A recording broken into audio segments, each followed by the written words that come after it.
En los últimos tiempos van a suceder muchas cosas y a partir del COVID, de esa que vivimos también, se abrió una puerta espiritualmente a los últimos tiempos. Por eso empezaremos a escuchar guerras, rumores de guerras, pestes, desastres naturales. O sea, ya tenemos que ser conscientes que todas esas cosas van a suceder. Los que no conocen del Señor les va a pillar de sorpresa, porque dice la palabra de Dios que se casarán y se darán en casamiento. Quiere decir que las personas van a estar planificando su vida, ordenando su vida, y de un momento a otro va a venir una catástrofe que no saben qué pueden hacer. Y todo ese escenario mundial, desde que empezó la Unión Europea, desde que empezó la globalización mundial, todo eso hace parte de lo que ya está escrito. Todo esto prepara el escenario para lo que bíblicamente es llamado el anticristo.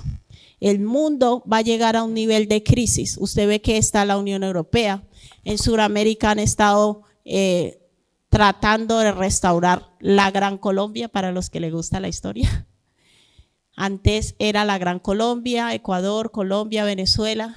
Algunos han estado restaurando, hacer una unidad económica en Sudamérica. Está la Unión Europea y los países tienen sus aliados, todo funciona. Pero el mundo va a llegar a un nivel de crisis que no van a poder separados. Y ese es el escenario para el anticristo. Ahí va a aparecer ese líder mundial que viene a salvar la humanidad. Todo eso está escrito. Y por eso nuestro deber como hijos de Dios es contarle a otros esto que nosotros sabemos. Porque las personas no saben por qué sucede. Ahora en el 2030 va a haber un cambio mundial muy fuerte por la famosa Agenda 2030, que busca la igualdad. Muchas cosas, que todo eso es mentira. Todas esas políticas que están sacando en el mundo lleva a más crisis al ser humano. Y las personas, como dijo el Señor Jesucristo, como ovejas sin pastor, van siendo llevadas por las masas porque no saben qué hacer. Mira, hay personas que no son cristianas y saben que lo que se está haciendo a día de hoy en el mundo con la ideología de género es malo. Y no han leído la Biblia, es más, dicen que son ateos. Pero una de las cosas que el enemigo está haciendo con la humanidad es dañar y destruir la identidad. Porque el que no sabe para dónde va, cualquier autobús le sirve. Entonces, ¿qué es lo que ha hecho el enemigo en los últimos tiempos? Dañar nuestra identidad. Que los niños no tengan identidad. Porque la identidad es lo que permite que nuestra vida tenga estabilidad, orden y dirección. Cuando tú sabes hacia dónde vas, cuando tú sabes quién eres, tienes sentido de pertenencia, sabes quién es tu familia, sabes hacia dónde quieres llegar. Lo típico de tú cuando seas mayor, ¿qué quieres ser? ¿A cuántos le hicieron esa pregunta de niños? ¿Por qué esa pregunta no te lo hacen a los 30 y a los 40, sino cuando niño? Porque es necesario trabajar desde pequeño para el cumplimiento de eso. Entonces le dicen, no, yo quiero ser bombero, yo quiero ser policía, yo quiero ser abogado. Entonces las personas, sobre todo los países anglosajones, lo que empiezan es desde muy pequeños a formarse para lo que van a hacer. Las personas allá en Inglaterra, los que van a estudiar, para aceptarlos en la carrera de derecho, ellos tienen que haber demostrado que desde pequeño hicieron voluntariado. Los que van a estudiar medicina también. Algunos los ponen a trabajar hasta en ayudantes de cocina. O sea, tienes que demostrar que tienes vocación. A diferencia en Sudamérica, que usted paga su carrera y lo reciben. ¿Cuántos han visto las películas americanas que emocionan que me aceptaron? ¿Ah? ¿Cuántos la han visto? Porque no a todo mundo reciben, aunque tengas el dinero. Tienes que demostrar que tienes la vocación, te piden carta de referencia, tienes que hacer lo que llaman ellos un statement, donde demuestran que tú has tenido vocación desde pequeño para estudiar esa carrera. No es porque tengas dinero, no es que yo quiero ser médico y que todo el mundo me vea y usted en verdad no ama a las personas, ni tiene vocación por eso. Entonces, últimamente, usted le pregunta a un niño, ¿y qué quiere ser? Yo no sé. y están en secundaria y no saben qué quieren estudiar. Eso antes no se veía. Estamos entendiendo cómo se está atacando la identidad. ¿Y por qué estamos hablando de eso? Porque esto lo vemos en el día a día y nosotros como hijos de Dios tenemos que ser conscientes que todo lo que nosotros vivamos a nivel físico hace parte de una realidad espiritual. No es casualidad. No es casualidad lo que se está viendo hoy en día. El mundo está en caos. Los mismos gobiernos no tienen capacidad de gobierno, no saben. Y las personas van en masa siguiendo a YouTube, siguiendo cantidad de cosas. Ahora el coaching el coaching, porque quieren parecerse a alguien.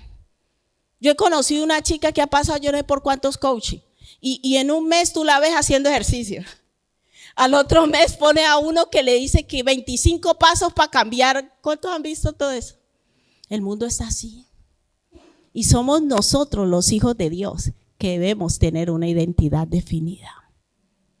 Somos los hijos de Dios que cuando alguien se acerca a nosotros y nos diga, ¿y tú qué quieres hacer? ¿Quién eres tú? Yo soy hijo de Dios, con convicción.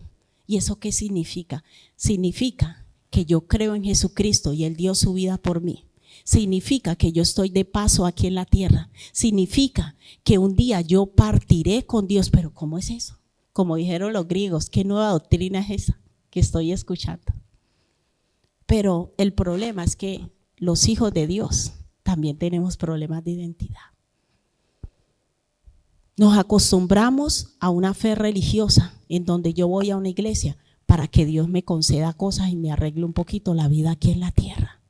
Pero no tenemos conocimiento acerca de ese reino que ya vino y está aquí en medio de nosotros y se llama Jesucristo. Jesucristo es el representante del reino ¿de qué? De Dios. Y Él vino aquí a la tierra a enseñarnos todo el sistema de principios y de valores del reino de Dios. Y como nos hablaba el Señor la semana pasada, allí es que todos tenemos que abrir nuestro corazón para ser personas enseñables. Que cuando Dios nos llame, cuando Dios viene a la vida de alguien y Dios nos llama, lo que nos está diciendo es: vengo a cambiar tu vida. Vengo a cambiar y a romper estructuras familiares. A muchos no les gusta. Ay, mi familia, que mi familia es tan bonita. Señor Jesucristo dice: tu familia no fue establecida sobre los principios de mi reino. Entonces yo voy a empezar a ordenar tu familia. Y claramente encontramos en la palabra cuál es la función del esposo en el reino de Dios. La función de la esposa en el reino de Dios, la función de los hijos en el reino de Dios. Y con tristeza y dolor tengo que decirle que miles y miles de personas asisten a una iglesia, pero ni siquiera en familia están trabajando juntos para que en su casa se establezca el reino de Dios. Van a la iglesia, como siempre digo, hasta sirven. Podemos servir en una iglesia, pero nuestro sistema de pensamiento y nuestro sistema de vida está ligado todavía a lo que nos enseñaron nuestros padres, a lo que yo aprendí de pequeña. Y entonces seguimos enseñándole a nuestros hijos lo mismo. Y no establecemos en verdad el reino de Dios en nuestra vida, por ende no tenemos identidad. A los judíos desde pequeños les enseñan, ¿sabe qué? Su identidad. Nosotros venimos de Abraham. De allí viene nuestra descendencia. Estos somos nosotros. Por eso están allá. En esos días veía un video de un israelí ortodoxo y decía: de aquí nadie nos va a sacar porque esta es nuestra tierra. Decía: el conflicto con Palestina no es por la franja de Gaza, si se las devolvemos, porque ya se las devolvimos hace años. Decía: el conflicto es porque ellos nos quieren sacar de nuestra tierra. Y nosotros ya pasamos un holocausto, ya fuimos exterminados por los babilónicos. O sea, ellos conocen su historia. Ellos saben quiénes son. Ellos saben de dónde los sacó Dios, que Dios los sacó de Egipto, y se lo van enseñando a su descendencia. ¿Cuántos les hemos enseñado a nuestros hijos que estamos aquí de paso y que no debemos aferrarnos a este mundo? ¿Cuándo hemos enseñado que el principio más grande del reino de Dios es el amor? No hay otro camino. Y hay personas que dicen: ay, a mí me da miedo ir a una iglesia y que me enseñen cosas raras. A mí me da miedo si esa doctrina. Le digo sencillo: El reino de Dios se establece bajo el fundamento del amor, y todo lo que nos enseñen fuera de ese fundamento no tiene valor. Iglesia, Dios nos está llamando a tener identidad, a saber quiénes somos, a saber que somos escogidos por Dios y somos amados. Hay gente cristiana que tiene crisis existencial, no sabe si Dios lo ama. Cuando es el fundamento de nuestra fe, el amor de Dios por nosotros.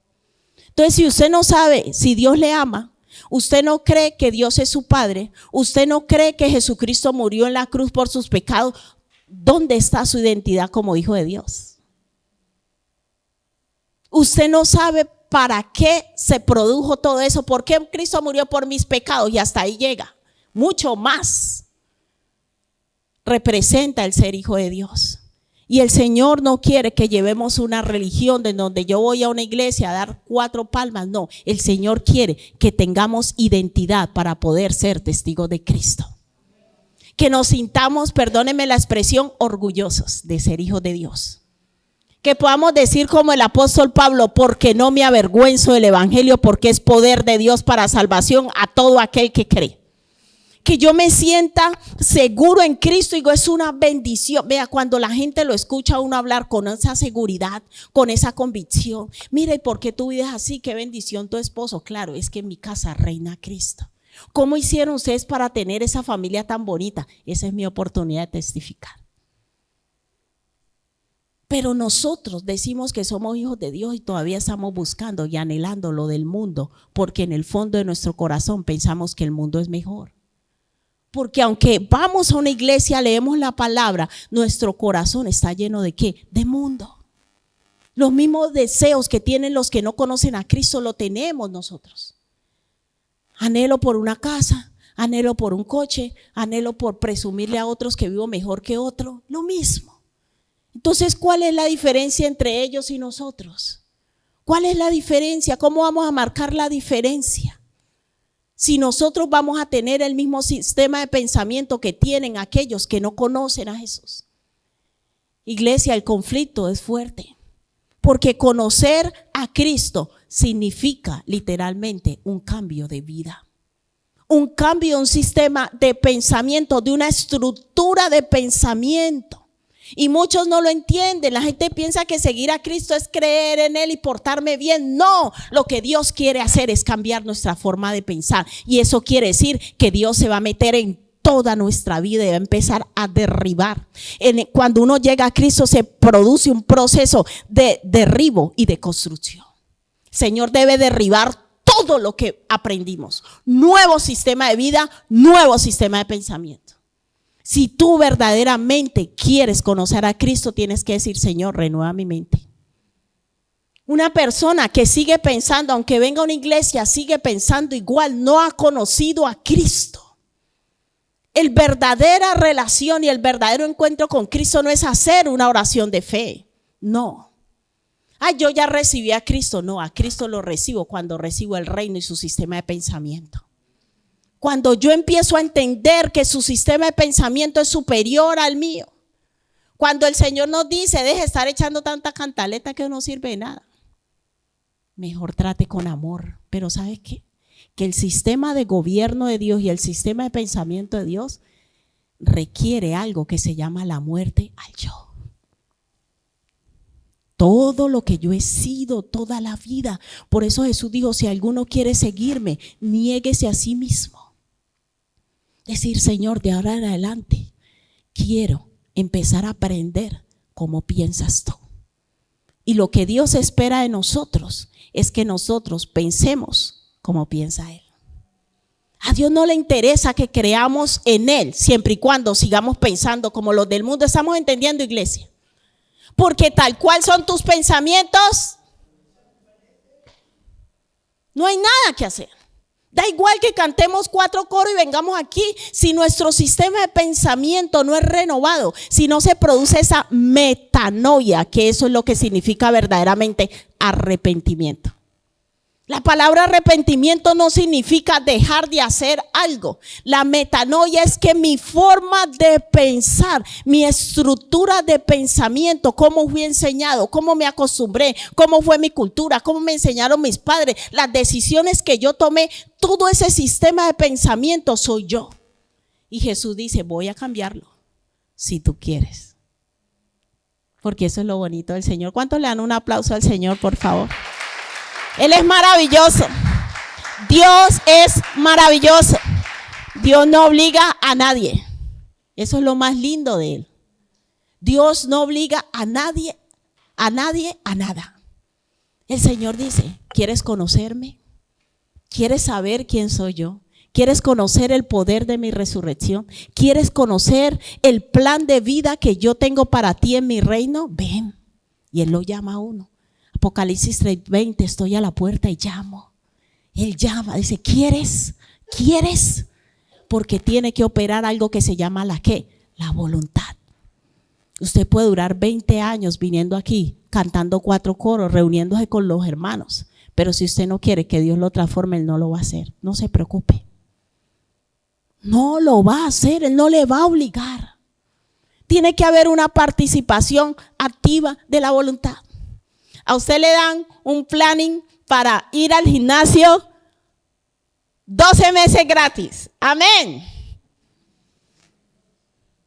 Le dieron la entrada 12 meses, personal training, de todo. Usted puede ir, pero ¿quién es el que tiene que decidir? Ir a hacer los ejercicios. ¿Cuántos han empezado dieta el 1 de enero y la han terminado el 1 de enero? ¿Cuántos hacen las planificaciones que este año sí bajo de peso, no? Este año sí me meto a estudiar, este año aprendo un idioma, ¿no? Y empieza el 1 de enero y termina el 1 de enero. Porque todo lo que nosotros hagamos en la vida requiere nuestra voluntad. Nuestra voluntad. El Señor nos enseña la verdad, Él nos muestra todo, pero Él te dice, ¿quieres? Yo no te voy a obligar. Si usted va a una iglesia y le dicen que Dios obliga a algo, le están mintiendo. Como una casa. Dios jamás obliga. Todo cambio y transformación que Él hace en nuestra vida es totalmente voluntario. Señor, yo quiero que me enseñes tus caminos. Yo quiero que me enseñes a ser un buen esposo. Yo quiero que me enseñes a ser una buena esposa. Yo quiero que me enseñes a ser una buena madre. ¿Estamos entendiendo? Y ahí es cuando Dios se frota las manos y dice, gloria, este es mi turno. Pero hasta que no hay esa voluntad, los religiosos, Señor, cámbiame. O sea, todo lo tiene que hacer Dios. No funciona así. Señor, yo estoy dispuesto y dispuesta a que tu plan y tu propósito se establezca en mi vida.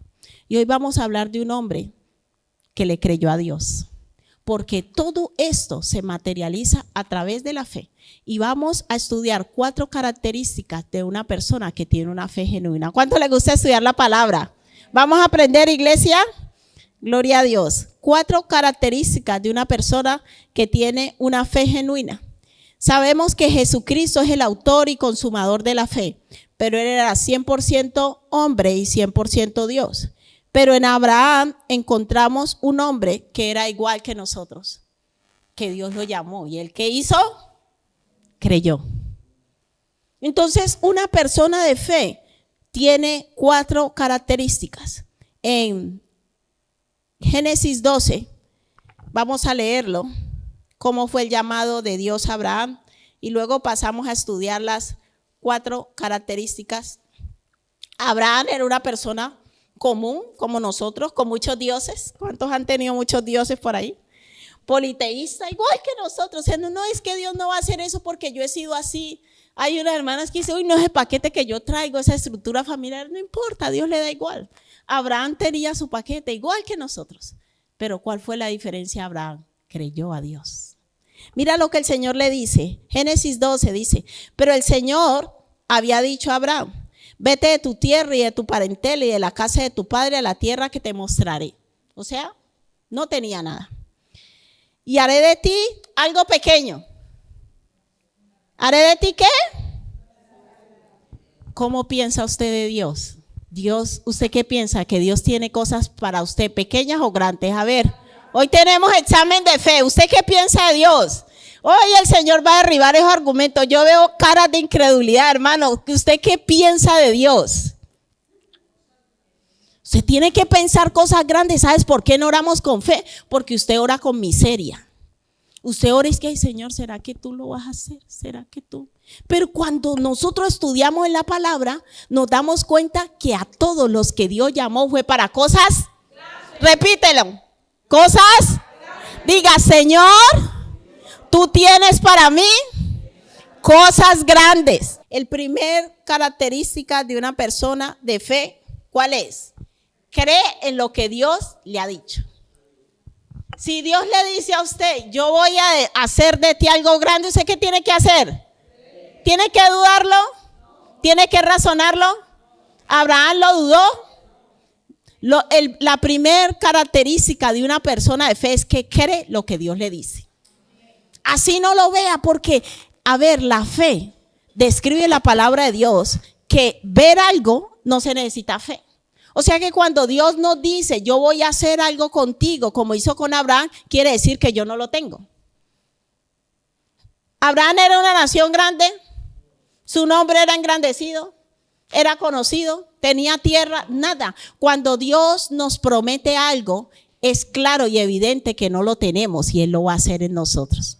¿Cuántos están activando en fe en esta mañana? ¿Cuántos están creyendo que Dios va a hacer cosas grandes en su vida? ¿Cuántos van a empezar a creer cuando Dios les dé una palabra y le diga, yo voy a hacer de ustedes algo poderoso? A través de ti voy a hacer cosas grandiosas. Usted no lo razone. Señor, ¿y cómo vas a hacer? Allí dice que Abraham dudó, él lo creyó.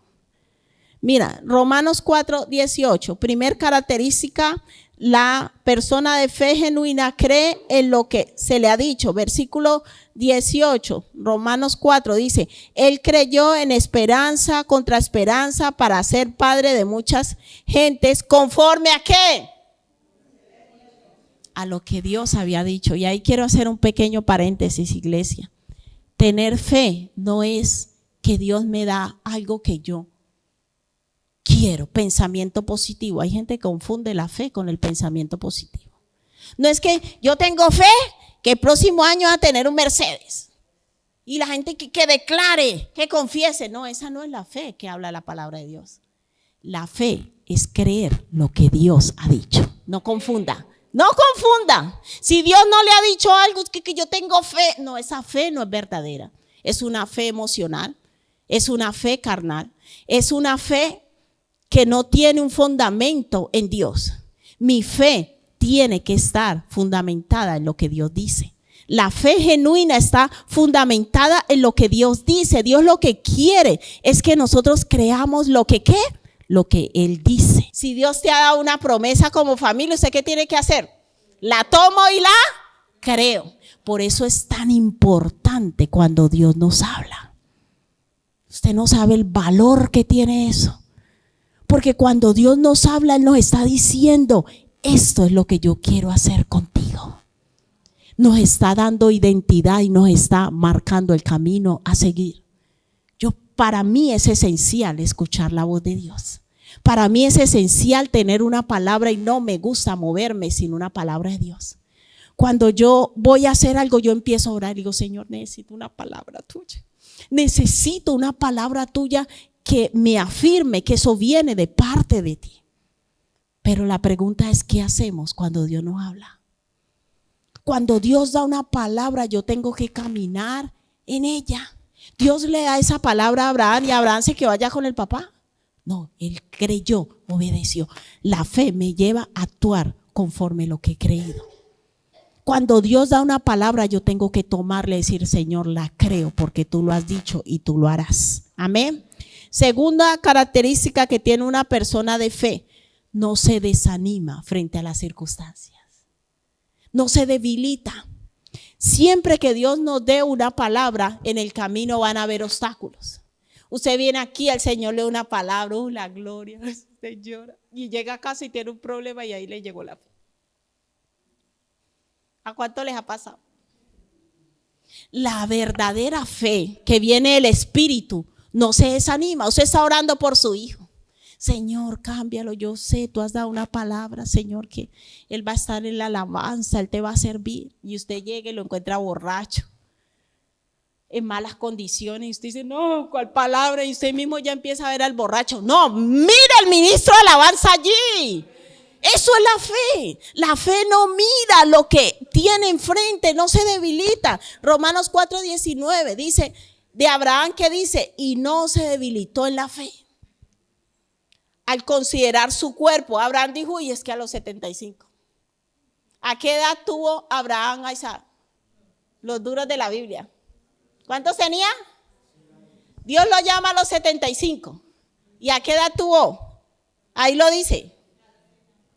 A los 100 años, tenía 99 años.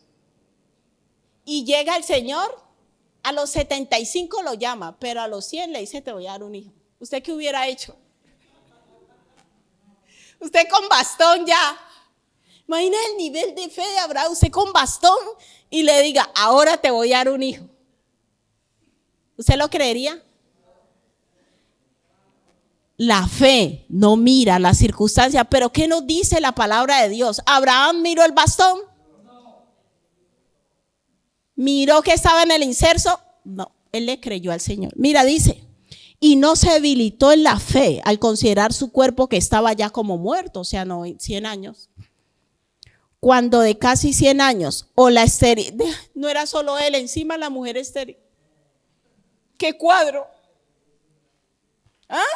El Señor nos está animando a través de Abraham. 100 años, el viejo.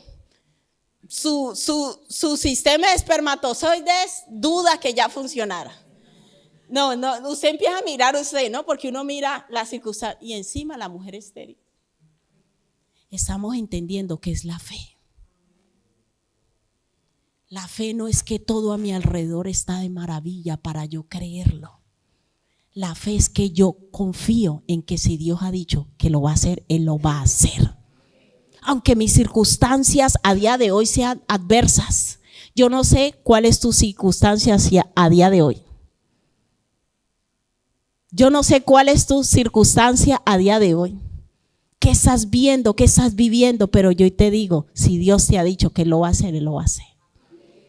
No te debilites, no dejes de orar, no dejes de congregarte, no dejes de estudiar la palabra, no dejes de servir a Dios, no dejes de ser fiel a Dios.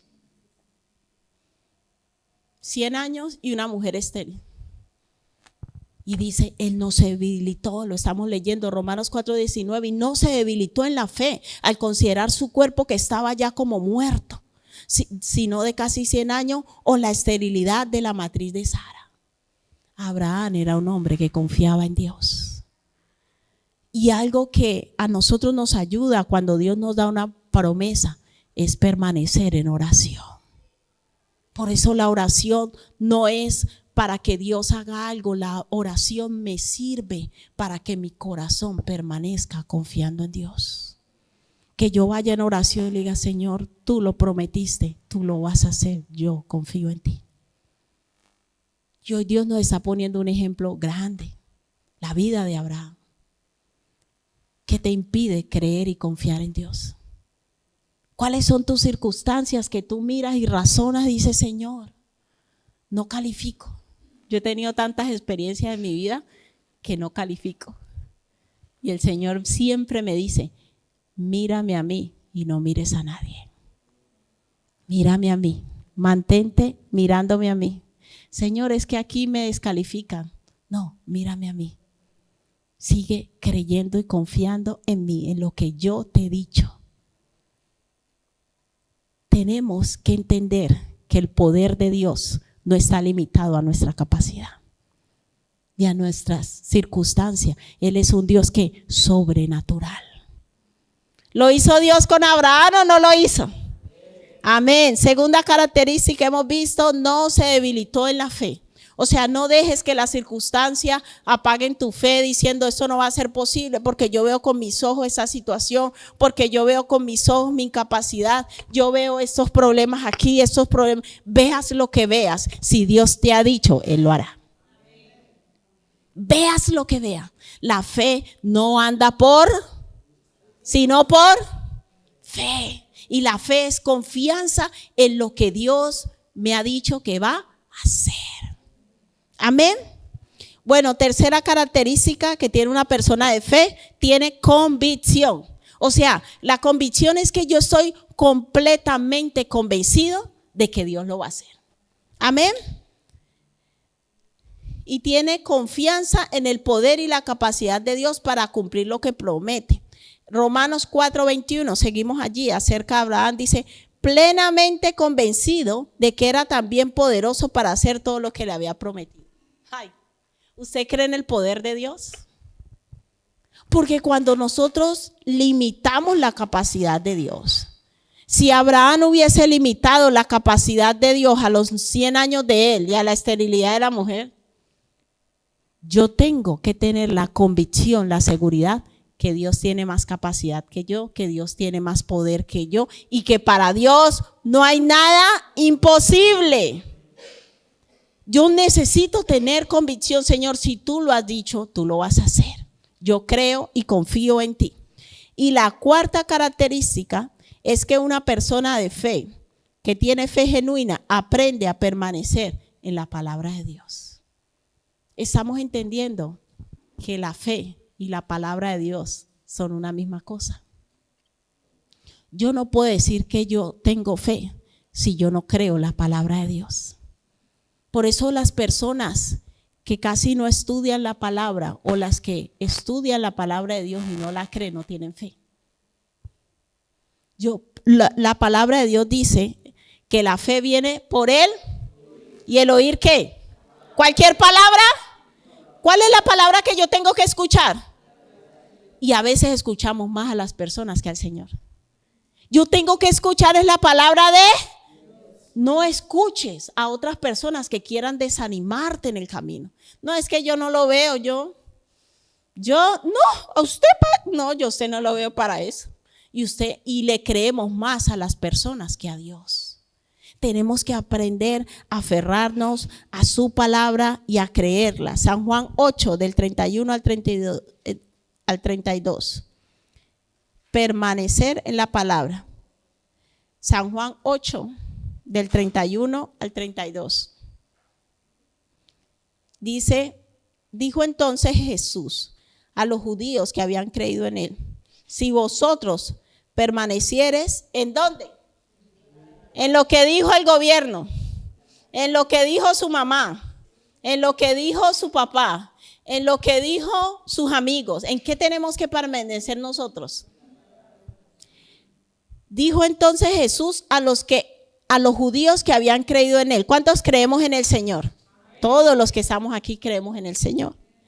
Dice a los que habían creído en él: si vosotros permaneciereis en mi palabra, ¿qué pasa? ¿Seréis verdaderamente? ¿Qué pasa cuando yo permanezco en la palabra? Me convierto en un discípulo de Jesús. Una persona que no permanece en la palabra jamás será discípulo de Jesús. Y dice: y conoceréis la verdad, y la verdad ¿qué? Os hará libres. Esa palabra que Él trae a nuestra vida trae libertad. Esa palabra que Él trae a nuestra vida siempre traerá esperanza. Mira, Dios nunca nos va a traer una palabra para hundirnos. Él trae una palabra que trae libertad, que trae esperanza. Por eso los únicos que vivimos en verdadera libertad somos los discípulos de Jesucristo.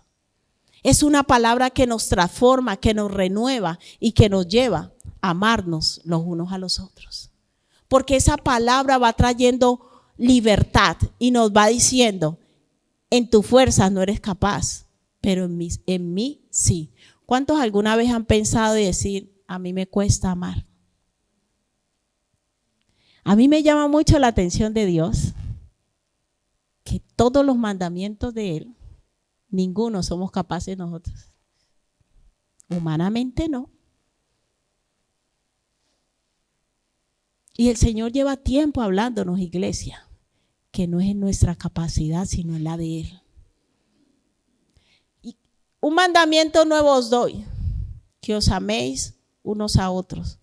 Y en esto conocerán que son mis discípulos, si tenéis amor los unos a los otros. En nuestra capacidad nosotros no somos capaces de amar como Dios ama. Es el permanecer en Él con fe, con confianza, creyendo su palabra, esa permanencia constante en la palabra de Dios, sin debilitarme a pesar de las circunstancias. Esa fe de permanencia en la palabra de Dios es la que va transformando mi corazón y me va llevando cada día a ser como Jesús.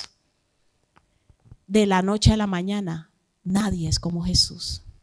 Nosotros humanamente no somos capaces de guardar los mandamientos de Dios. Es su presencia en nosotros que va formando esa capacidad sobrenatural de guardar sus mandamientos. ¿Cuántos han dicho yo no voy a mentir? Y dura una semana usted irresistible. Y a la semana siguiente ya otra vez está mintiendo. Porque queremos llevar un evangelio en nuestra capacidad. Y la fe, de acuerdo a lo que hemos estudiado, la fe que nos lleva a movernos en una capacidad ¿qué? Sobrenatural. ¿Y esa capacidad es la nuestra? ¿Abraham tenía capacidad para ser padre a los 100 años? ¿Con una mujer estéril al lado? No. Y así en todas las áreas de nuestra vida. Cuando Dios nos da una palabra, esa palabra viene consigo con la capacidad de cumplimiento de eso que Dios ha prometido. Porque todo lo que Dios nos promete es Él el que hace que se cumpla. ¿Sí estamos entendiendo, iglesia? ¿Quién fue el que hizo que Abraham fuera padre de muchedumbres de gentes? ¿Abraham? ¿Cuántos años murió Abraham? Hace más de 4,000 años. Y a día de hoy es el padre de las 3 grandes religiones. ¿Quién pudo producir eso con una persona que murió hace más de 4,000 años?